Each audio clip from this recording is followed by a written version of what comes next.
저는 박창기라고 하고요. 지금 인천 송도에 있는 뉴욕주립대학에서 금융공학연구소 소장을 맡고 있습니다. 제가 이제 2014년을 마치면서 국가의 기능이 고장나는 게 아니었나 이런 생각이 들었습니다. 또 하나는 서민경제가 파탄에 이르지 않았나 이런 생각이 듭니다. 일단 서민경제 파탄과 관련해서 참 유명한 지표들 보면 우리나라의 그 1인당 자살률이 1987년이면 우리나라가 민주화된 해죠. 그러고 나서 과거 한 17년 정도 지났는데 그 사이에 우리나라 경제는 굉장히 많이 발전했습니다. 근데 어떻게 이렇게 자살률이 많이 증가했습니까? 한 8명 수준에서 지금 10만 명당 30명 수준까지 늘어났습니다. 우리나라 자살률이 전 세계적으로 굉장히 작은 나라에서 거의 최대 국가가 됐습니다.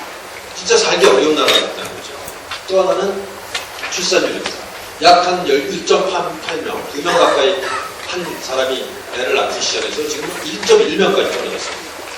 그래갖고 결과적으로 보면 우리나라 인구가 지금 급격하게 줄어들고 있는데요. 작년에 우리나라에서 태어난 아이가 43만 명 이렇게 되지 않습니다. 약 한 20여 년 전에는 70년대는 우리나라에서 거의 80만 명 가까이 태어났습니다. 그러니까 한 해 태어나는 인구가 아이가 반밖에 안 되는 이유는 그렇게 되면 뭐 산부인과가 어렵겠죠, 유치원도 어렵겠죠, 앞으로 초등학교 어려울 거고, 중학교, 고등학교 어려울 거고, 대학교도 어려울 것이고, 그 관련된 모든 산업들이 힘들어질 것이고, 어떤 생산 능력은 줄어들면서 우리가 부양해야 될 노인 가족들은 많은 굉장히 어려운 경제 사정이 될 거라고 보고 있습니다. 참 어려운 상황인데요. 그 중에서 굉장히 중요한 지표를 제가 보는 것이 이게 우리나라의 그 분배 구조가 굉장히 바라는 점인데요. 93년 정도까지만 해도 우리나라의 상위 10%의 급여생활자들, 소득자들이 약 29%를 가져갔습니다. 나머지 71%는 90%가 나눠가졌죠. 근데 최근에 보면은 약 44%를 가져갑니다. 상위 10% 소득자가 44%를 가져가고 90%가 분과 56%를 나눠받는 소득 격차가 급격히 나빠지는 그런 나라가 됐다는 거죠. 그래서 아마 이런 소득 격차의 확대와 그것이 이런 자살률 증가와 직접 관계 있는 것이 아닌가. 그 다음에 또 이런 애를 덜 낳는 풍조와 관계 있는 게 아닌가 이런 생각을 합니다. 얼마 전에 며칠 전에 그런 얘기가 들었어요. 애를 하나 낳으면 지금 출산부터 시작해갖고 보육하고 초등학교까지 약 1억 원이 들고 중고등학교 사교육하고 대학 보내려면 또 1억 원이 들고 대학 교육시키고 장가 갈 때 최소 1억 원이 나요. 그럼 한 3억 정도가 되는데 과연 이 3억을 내가 일해갖고 벌어서 아이를 위해서 쓸 수 있느냐. 그거에 대한 자신이 없기 때문에 지금 애들을 안 낳는다는 거다. 과연 이 문제를 어떻게 극복할 것인가가 참 우리 시대의 큰 과제인데요. 제가 이제 그런 측면에서 그러면 과연 2015년은 좀 나아질까? 제가 오늘 아침 신문에 이런 걸 봤습니다. 벼랑 끝 시대라면 27,000명이 짐을 쌌다. 지금 우리나라에서 제일 잘 나가는 대기업 자리도 지금 굉장히 빠른 속도로 줄어들고 있다는 거예요. 참 암울한 현실이죠. 그 다음에 이제 또 저는 이제 금융 전문가이기 때문에 금융 측면에서 지금 보면 상당히 우려가 됩니다. 그러니까 미국이 금융위기, 2008년 금융위기에 굉장히 돈을 많이 벌었는데요. 그 푼돈을 이제 다시 걷어들이기 시작하는 게 2005년도 초중반, 그러니까 한 2017년, 18년에는 걷어들여야 되는데 그렇게 하기 위해서 이자율을 올릴 거예요. 지금 미국의 공시금리가 약 0.5%밖에 되지 않는 것을 약 4% 가까이 올릴 수밖에 없다는 것이 이제 국제금융 전문가들의 의견인데요. 이렇게 되면 어떤 문제가 생기냐면 우리나라 지금 이자율이 상당히 빠른 속도로 올라갈 수밖에 없습니다. 우리나라 지금 3-4% 되는 이자율이 18%까지 올라갈 수밖에 없다는 거예요. 그렇게 되면 어떻게 되겠죠? 지금 가계부채 갖고 있는 사람들의 고통이 훨씬 더 커질 거예요. 그 다음에 잘못되면은 기업들도, 부채가 많은 기업들도 상당히 어렵게 된다는 거죠. 참 암울한 현실입니다. 그래서 진짜 뭔가 획기적인 방안이 있어야 되겠는데 저는 나름대로 그래서 2015년에 대한민국이 희망을 찾으려면 과연 우리가 할 수 있는 게 무엇인가 를 한번 생각을 해봤습니다. 저는 이 사법 권력, 그러니까 국민이 뽑지 않은 사법 권력의 문제와 재벌 권력의 문제가 굉장히 심각한 우리나라의 양극화 문제라든가 서민이 살기 어렵게 되는 중요한 이유라고 생각하는데요. 사실 제가 이제 삼성그룹에 들어가서 CJ에서 약 14년 근무하면서 이거를 아주 깊숙이 봤습니다. 그러니까 재벌이 얼마나 불법을 많이 저지르고 재벌이 얼마나 많은 그 비리를 저지르고 있고 그 비리를 저지르게 하기 위해서 그 엘리트들을 모아다가 그 사람들에게 범죄를 강요하는지를 제가 몸소 느끼고 14년 만에 회사를 떠났습니다. 그리고 제가 한 10여 년간은 침묵을 했습니다만은 그 CJ라는 삼성그룹의 한 회사가 저지른 범죄에 대해서 진짜 분노하고 이제는 내가 좀 발언을 해야 되겠다. 그런 생각을 가지고 그 책의 중요한 내용으로 제가 섭취다라는 경우를 썼고요. 그리고 그런 현상이 단순히 하나의 회사 현상이 아니라 우리 사회에 전반적으로 퍼져 있는 아주 심각한 병폐, 암덩어리라고 생각해서 이 문제를 해결하는 것이 중요하다는 생각으로 제가 강연을 좀 다니고 있습니다. 이제 제가 옛날에 모셨던 상사입니다만 2013년 7월달에 구속이 됐습니다.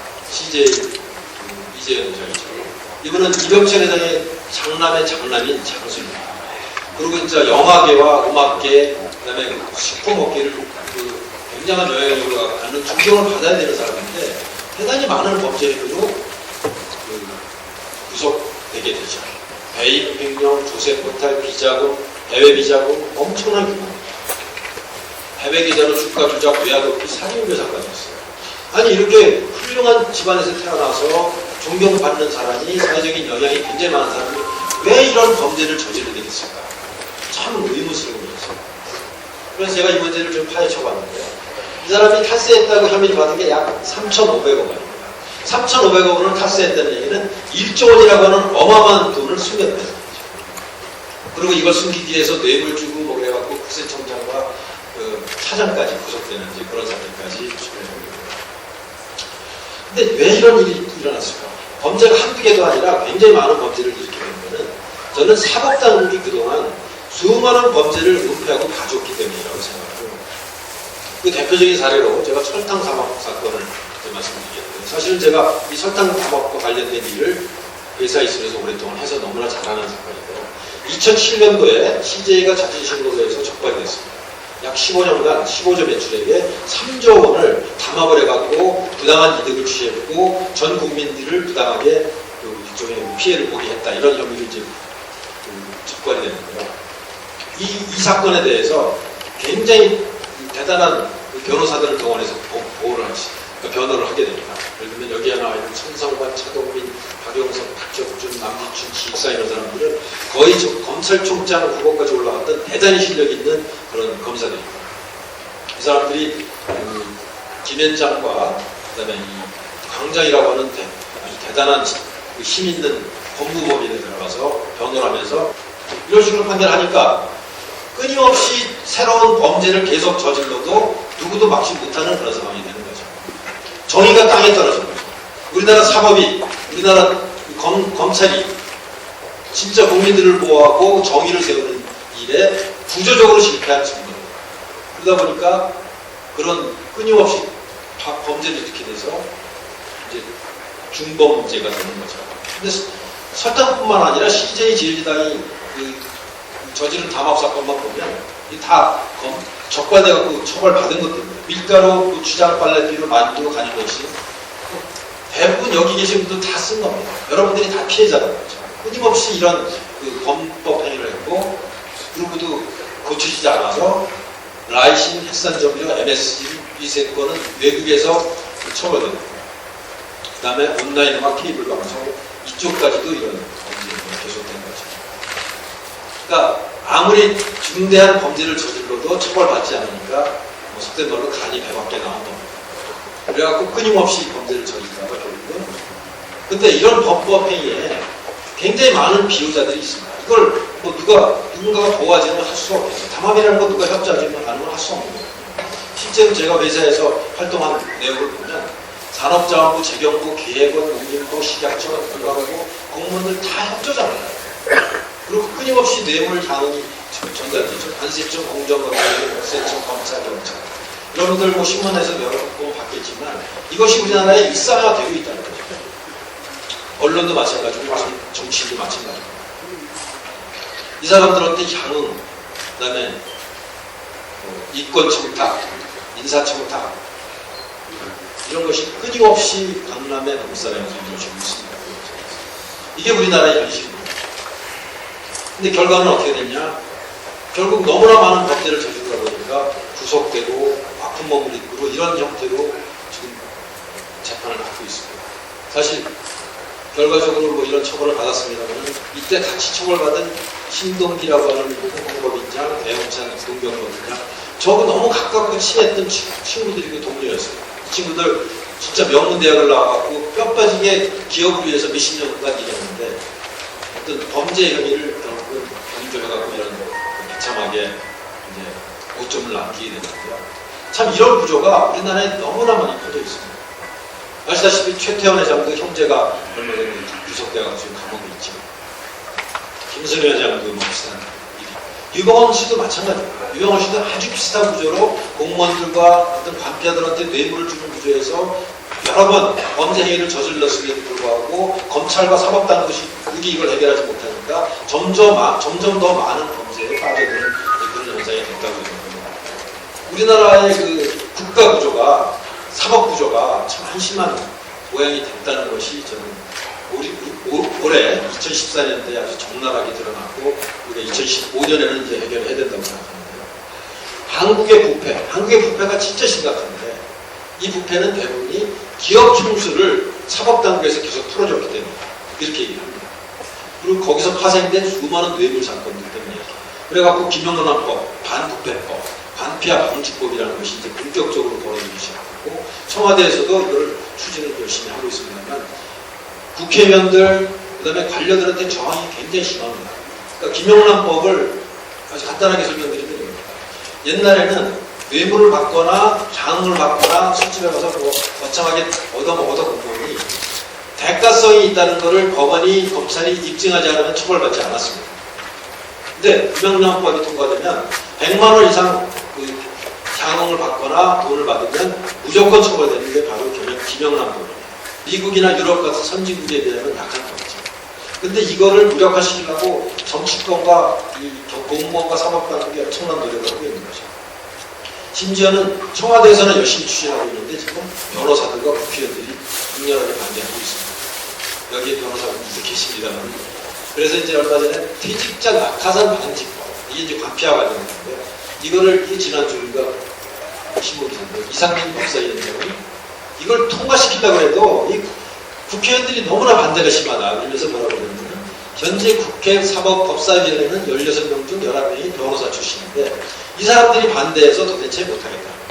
그러면서 그날 12월 5일날 조선일보 사설에도 로펌에 아까 같은 광장이나 태평양 같은 로펌에 계속 판사, 검사가 낙하산으로 취입해갖고 뭐 100억 원 단위의 그런 어떤 이권을 취하려고 계속 하겠다는 거냐. 그래야 결국 나라를 이꼴로 만들겠다는 거냐. 라는 얘기가 조선일보 사설에서 나올 정도로 이게 굉장히 심각합니다.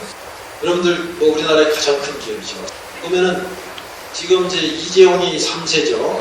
이 사람이 25%의 삼성 에버랜드의 지분을 갖고 삼성그룹을 장악하게 됐습니다. 근데 이 과정에서 95년도에 1억 원의 증여를 받아서 불과 16억만 세금을 내고 나머지 자금 가지고 이 100조 규모가 넘는 회사 가치가 100조 규모가 넘는 회사의 경영권을 이재용 씨가 장악했습니다. 그것도 합법적으로.